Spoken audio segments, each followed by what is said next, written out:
Okay so अब हम शुरू करने वाले हैं रिफ्रैक्शन ऑफ लाइट। रिफ्रैक्शन क्या होता है? Refraction of light happens in a transparent medium when a light travels from a one medium to another, refraction taken place. कहने का मतलब ये है कि जब लाइट किसी एक मीडियम से दूसरे मीडियम में ट्रेवल करती है तो तब रिफ्रैक्शन फिनोमेना हमें देखने को मिलता है। आपने देखा होगा कि एक ग्लास पानी, जैसे एक ग्लास पानी में जब हम पेंसिल को डालते हैं और नीचे से ऐसे करके देखते हैं तो पेंसिल हमें टूटी हुई दिखाई देती है। ऐसा लगता है कि जैसे पेंसिल के टुकड़े हो गए हैं। तो बेसिकली यही रिफ्रैक्शन होता है। अब ये मीडियम क्या हो सकते हैं? मीडियम जैसे कि अभी जैसे मैं बैठा हुआ हूं एक रूम में, यहां पर गैस है, बिल्कुल सही, यहां पर एयर है, तो ये रेरर मीडियम है। मतलब जैसे एक जगह है खाली खेत, बिल्कुल कोई पेड़ वेड़ नहीं है, तो वो हमारा रेरर मीडियम होगा, ठीक है। और एक जगह बहुत सारे पेड़ लगे हुए हैं तो हमारा डेंसर होगा। तो इस तरह से हम समझेंगे। आगे, A ray of light bend as it's move from one medium to another। तो जो लाइट रे होती है वो बेंड करती है। बेंड मतलब मुड़ती है एक मीडियम से दूसरे मीडियम में जाते समय। Refraction is due to change in the speed of light as it's enter from one transparent medium to another। जब रे लाइट किसी एक मीडियम से दूसरे मीडियम में जाती है तो वो चेंज होती है। क्या चेंज होती है? Speed of light due to its inter from एक ट्रांसपेरेंट मीडियम से दूसरे ट्रांसपेरेंट मीडियम में। Speed of light decrease as its beam of light from rarer medium to denser medium। तो speed of light decrease होती है। तो कहने का मतलब ये है कि स्पीड की लाइट रेरर से रेरर में जाएगी तो फुल स्पीड पे रहेगी, अपनी जो स्पीड उसकी होती है उस पे रहेगी। लेकिन जब वो रेरर से डेंसर में जाएगी तो उसकी स्पीड स्लो हो जाएगी। मतलब रेरर से डेंसर में जाएगी तो स्लो हो जाएगी, और उसी से हमें रिफ्रैक्शन देखने को मिलता है। यहां हम देख पा रहे हैं कि ये एक पार्टीशन हमने बीच में बना लिया, ठीक है। यहां है हमारा इसमें रेरर मीडियम होता है, एक रेरर मीडियम हो गया, और ये हो गया हमारा नीचे वाला डेंसर मीडियम। यहां से हमने एक लाइट रे मारी, ये हमने एक लाइट रे मारी, ठीक है। अब इस लाइट रे में बेसिकली जब इसको एंटर करवाया इसके अंदर, तो ये हमारी नॉर्मल बेसिकली बीच की।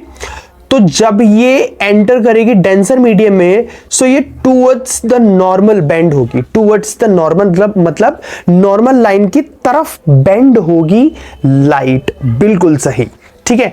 जो भी ऑब्जेक्ट की जो लाइट होगी वो जो नॉर्मल लाइन है उसकी तरफ बेंड होगी।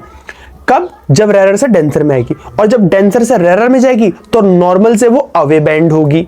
मतलब जब डेंसर से रेरर में जाएगी तो नॉर्मल से दूर, और जब डेंसर में आएगी तो नॉर्मल के पास। क्या बोला मैंने? डेंसर में आएगी तो नॉर्मल के पास, और डेंसर से जब रेरर में जाएगी तो डेंसर से नॉर्मल से दूर, ठीक है। तो ये आपको समझना है, ध्यान रखना है।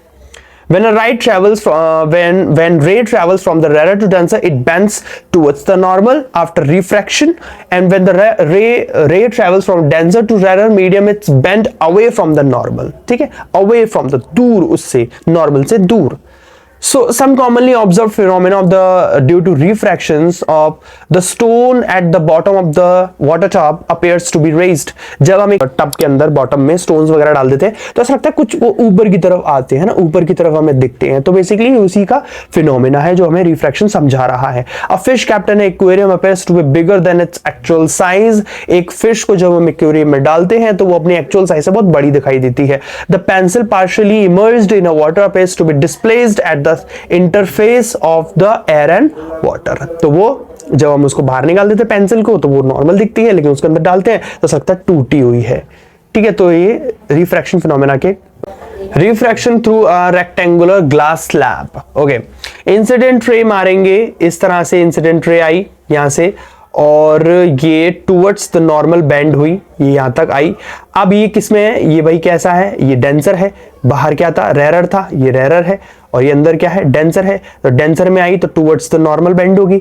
अब डेंसर से वापस रेरर में जाएगी तो क्या होगी? बिल्कुल सही, नॉर्मल से अवे बेंड होगी, ठीक है। तो ये बेसिक फिनोमेना है जो इस ग्लास स्लैब के थ्रू हमें समझाया गया है। आगे आ जाते हैं।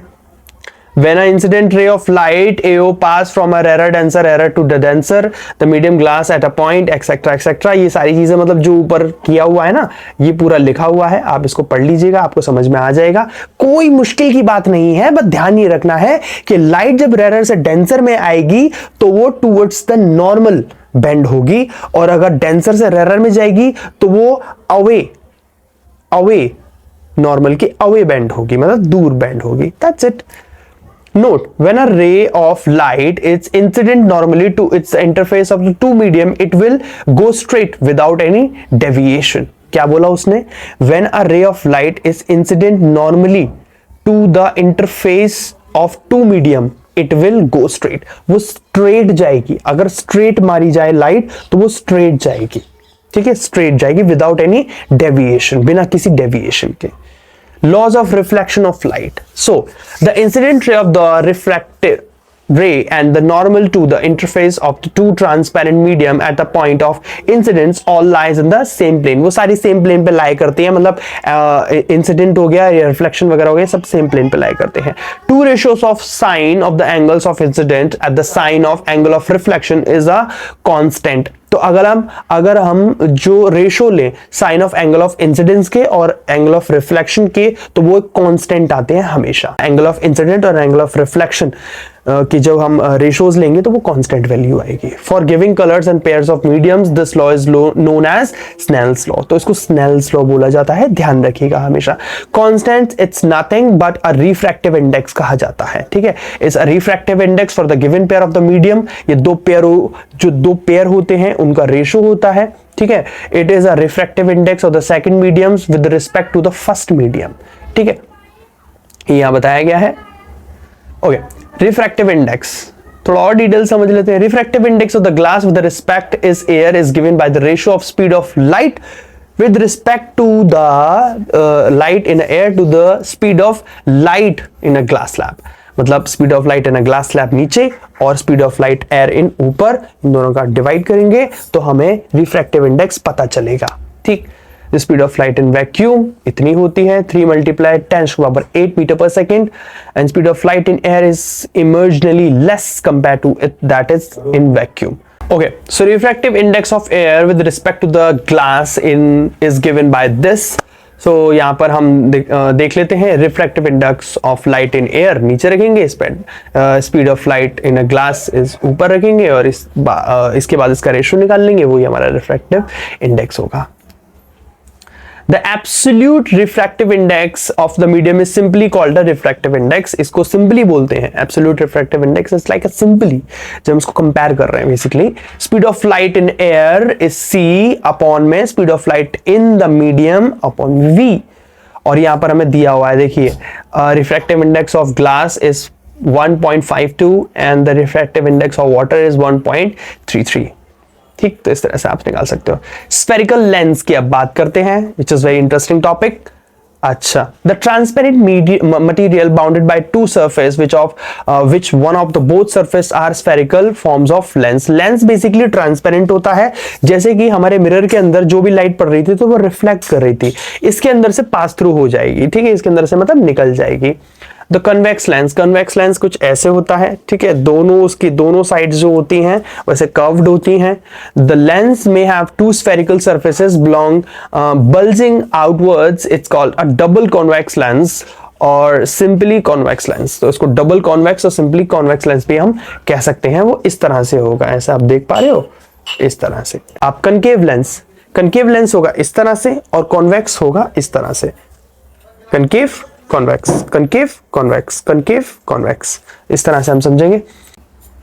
A lens bounded by two spherical surface curved inwards is known as double convex concave lens और simply concave lens। हम सिंपली उसको ये कह सकते हैं, a lens bounded by two spherical surfaces curved inwards। जो दो spherical surfaces अगर अंदर की तरफ ऐसे मुड़ी हुई हो तो उसको हम बोलेंगे concave lens। Few basic terms related with the spherical lenses अब जैसे कि हमने थोड़ी देर पहले भी पढ़ा था, हमने यहाँ पर कि हमें फोकस पढ़ा था, सेंटर ऑफ कर्वेचर पढ़ा था, है ना, और एक पोल पढ़ा था। अब वो बन गया है ऑप्टिकल सेंटर, उसको ऑप्टिकल सेंटर कह रहे हैं हम। अब प्रिंसिपल एक्सिस वही है, अब ये लेंस बन चुका है। ध्यान रखिएगा, अब ये रिफ्लेक्ट नहीं करेगा, ये रिफ्रैक्ट करेगा, ठीक है, इसके अंदर से लाइट पास हो जाएगी अब। अच्छा, अब जो हमारा फोकस था वो F1 हो गया है, और जो हमारा सेंटर ऑफ कर्वेचर था वो 2F1 हो गया है। बिल्कुल सही, यहाँ 2F1, यहाँ F1, और जो इस साइड में आएंगे तो इसको बोलेंगे F2 और इसको बोलेंगे 2F2। मतलब यहाँ भी एक F2 और C2 होगा ना, जैसे यहाँ C1 और F1 है तो यहाँ C2 F2 होगा। इस तरह से हम देखेंगे ये 1 और ये वाले हो जाएंगे 2 ठीक। तो 2F1 F1, फिर यहाँ आ जाएंगे F2 2F2, ठीक है, इस तरह से ध्यान रखेंगे। सेम जैसा उसमें होगा वैसे ही हमारे कनकेव लेंस में भी होगा। नेक्स्ट आ जाते हैं हम centre of curvature. A lens either a convex lens और a concave lens has two spherical surfaces होंगी। Each of these surfaces form a part of sphere and the centre of these two surfaces are called the centre of curvature, represented by C1 and C2। दो centre of curvature हो गए उसके। Principal axis imaginary straight line होगी passing through the two centres of the centre of curvature, जो centre of curvature से पास हो रही होगी। ऑप्टिकल सेंटर विच इज, जो पहले हमारा पोल था अब वो हमारा ऑप्टिकल सेंटर बोला जाएगा। The central point of the lens is it's optical centre O. A ray of the light when it pass through a O, it remains indeviated and it goes straight. तो जब वो उससे जाएगी, मतलब optical centre से, तो वो एकदम सीधी निकलेगी और पास हो जाएगी, बिल्कुल आगे निकल जाएगी, बिल्कुल बिना किसी डेविएशन के। अपर्चर अभी बताया था, अपर्चर मतलब the openings of the lens, मतलब लेंस कितना बड़ा है, that is called the aperture. Focus of the lens beam of the light parallel is principal axis after refraction from focus of lens, focus like this, these are the focus, as always. Principal axis, convex lens converge to the point of principal axis denoted by F, known as the principal focus. अब यहाँ पर जो अभी तक हमारा concave mirror converging mirror था, अब हमारा कॉन्वेक्स लेंस कन्वर्जिंग लेंस कहलाएगा। बिल्कुल सही, यहाँ पर थोड़ा उल्टा हो जाता है। कैसे? जैसे कॉन्वेक्स लेंस जो होता है वो कनकेव मिरर की प्रॉपर्टी को शो करता है, और जो कनकेव लेंस होता है वो कॉन्वेक्स मिरर की प्रॉपर्टी को शो करता है। मतलब convex concave lens convex mirror और कॉन्वेक्स लेंस कनकेव मिरर, मतलब इस तरह से वाइस वर्सा, मतलब अलग अलग हो जाता है ऐसे, ठीक है। अच्छा, concave lens appears to be diverge from a point on the spherical axis known as the principal focus. तो जैसे अब यहां से कोई लाइट आपने मारी तो वो डाइवर्ज हो जाएगी इस तरह से, बाहर की तरफ ऐसे निकल जाएगी इस तरह से, ठीक है। तो इमेजिनरी बैक की साइड में अगर आएगा तो वो प्रिंसिपल मतलब फोकस से ही जाएगा, प्रिंसिपल कह रहा हूँ, और यहाँ से ऐसे लाइट रे आई तो वो ऐसे निकल जाएगी और वो भी ऐसे पीछे की तरफ आएगी। तो यहाँ पर ये मीटिंग पॉइंट होगा, यहीं पर हमारी इमेज वगैरह जो भी होगी वो बनेगी, ठीक है। The distance OF2 and OF1 is called the focal length, तो उसको हम फोकल लेंथ बोलेंगे, ठीक है। After refraction a ray parallel to the principal axis will pass through F। तो जब भी पैरेलल आएगी तो फोकस से जाएगी, और फोकस से आएगी तो पैरेलल जाएगी एज ऑलवेज, ठीक।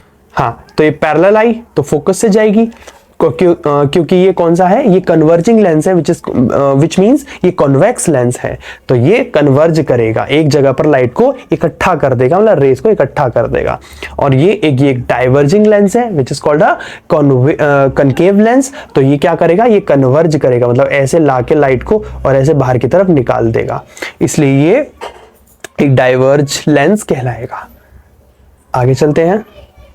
A ray pass through a F after refraction will emerge parallel to the principal axis. अब फोकस से आएगी तो पैरेलल चली जाएगी, ये भी फोकस से आएगी तो पैरेलल चली जाएगी, इस तरह से ऐसे फोकस की तरफ जा रही है तो ऐसे, वैसे तो इधर जाएगी, ये डाइवर्ज करेगी, राइट। अच्छा, a ray pass through a optical center passes without any deviation। अगर ये आपने इसको ऑप्टिकल सेंटर से जैसे मार दिया लाइट को, ठीक है, ऑप्टिकल सेंटर से अगर वो गई तो वो सीधे चली जाएगी बिना किसी डेविएशन के, मतलब इधर उधर जाने के बिना, ना फोकस से जाएगी ना कहीं से जाएगी, मगर अगर आप ऑप्टिकल सेंटर से मार रहे हो तो वो सीधे ही निकलेगी, ठीक। Next, image formation of the convex lens of the variation position of object. Infinity से आ रही है, कन्वर्ज हो जाएगी यहाँ पर अब वही तीन चीजें बतानी है हमें, position of image, nature of image, size of image.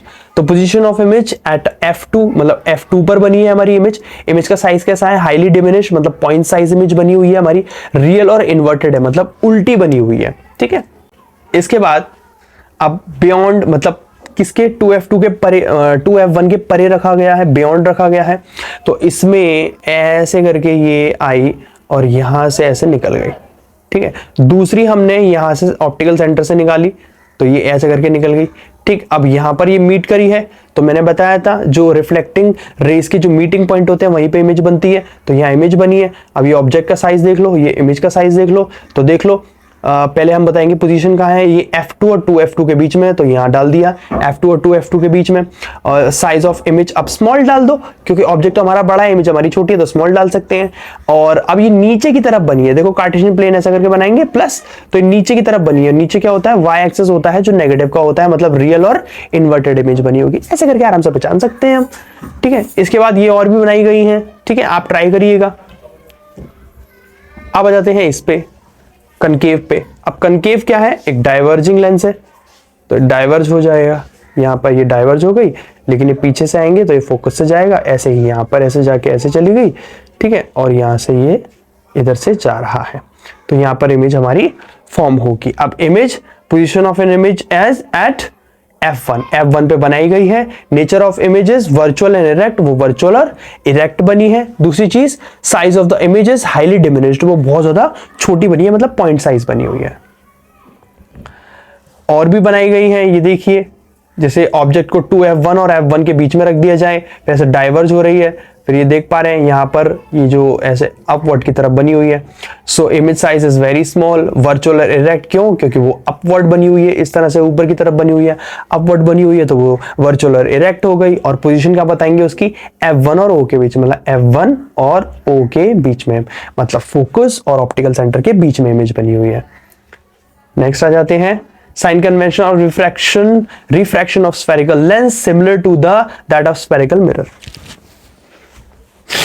जैसे स्फेरिकल मिरर में साइन कन्वेंशंस थे, वैसे ही लेंस में भी होंगे। Only the difference is that the all measurements are made from the optical centre. अब जितने भी मेजरमेंट किए जाएंगे वो ऑप्टिकल सेंटर से किए जाएंगे, जैसे वहां पर हम किससे करे थे, पोल से, यहां पर हम ऑप्टिकल सेंटर से करेंगे, ओके। अब जैसे उसमें मिरर फॉर्मूला था, राइट, तो इसके अंदर भी लेंस फॉर्मूला है। Lens formula 1/f equals to 1/v minus 1/u। अब ये vu आप बिल्कुल फेमिलियर हैं, आप जानते हैं कि वही क्या है, ठीक।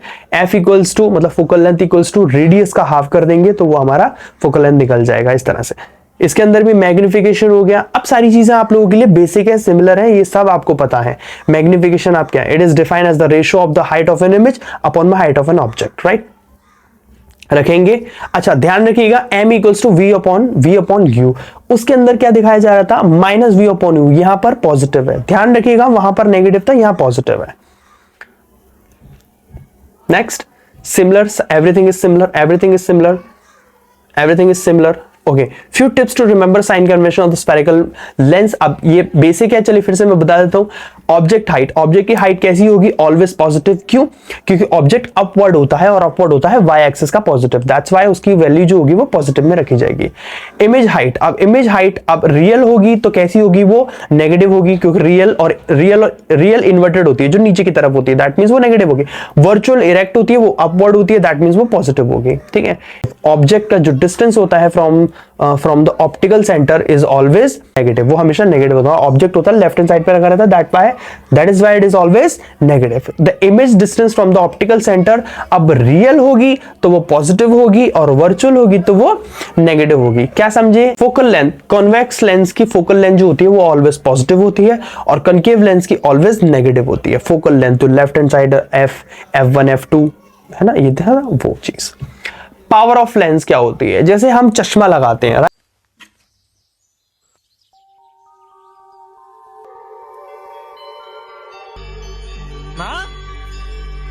मुझे कुछ दिखाई नहीं दे रहा, राइट। तो जब हम चश्मा लगाते हैं तो डॉक्टर हमें बोलता है ना कि आपकी इतनी पावर का चश्मा है। जब हम किसी का चश्मा ऐसे करके लगा के देखते हैं तो हमें धुंधला धुंधला दिखाई देता है।